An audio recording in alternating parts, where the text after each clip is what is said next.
আমরা যেটা চাই সেটা হলো 1971 সালে যেগুলো গণহত্যা হয়েছে, লালমনিরহাটে যে সকল গণকবর আছে সেই সকল গণকবর রাষ্ট্রীয়ভাবে সংরক্ষণ করা হোক এবং সেটা তত্ত্বাবধান করা হোক, সেটা পরিষ্কার পরিচ্ছন্ন রাখা হোক এবং ঘিরে রাখা হোক, যাতে এই দেশের মানুষ এবং প্রজন্ম যারা আছে তারা এবং প্রত্যেকটা গণকবরের পাশে লালমনিরহাট জেলাব্যাপী একটা গণকবরে একটা আপনার লাইব্রেরি তৈরি করা হোক।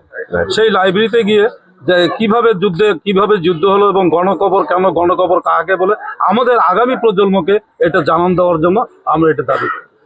1971 সালের 18ই এপ্রিল আমার বাবা বাসায় ঘুমানো ছিল, আমরা সবাই ঘুমানো ছিলাম। সেই সময় এখান থেকে আর্মিরা কয়েকজন সদস্য এবং বিহারি কিছু এরা মিলে এসে আব্বাকে বের করে নিয়ে এইখানে ঠিক এই জায়গাটায় তাদেরকে গুলি করে খোঁচা দিয়ে বিভিন্ন ব্যানার চার্জ করে হত্যা ঠিক হয় না, ওনাকে মারার পরে যখন কাহিল হয়ে গেছে তখন ওই লাশটাকে তারা ওই জীবন্ত অবস্থায় মাটি চাপা দিচ্ছে এই জায়গায়।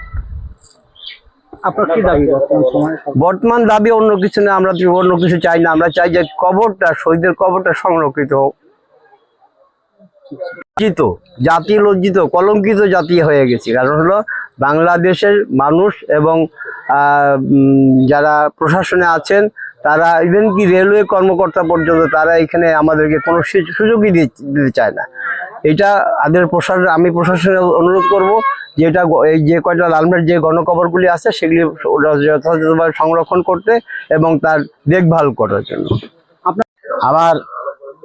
আমরা এই 71 সনে মুক্তিযুদ্ধ করেছি, সেটা আমরা দেশের স্বাধীনতা অর্জন করে দিয়েছি। আমরা বাঙালিদের জন্য আমরা স্বাধীনতা একটা দেশ পাইছি এবং এর মধ্যে কিছু আবার মুক্তিযুদ্ধের মধ্যে যারা মুক্তিযুদ্ধে গিয়েছিলেন তাদের পরিবারের মধ্যে খান সেনারা তারা ধরে নিয়ে আসিয়া নির্মমভাবে নির্যাতন করেছে এবং জব করেছে।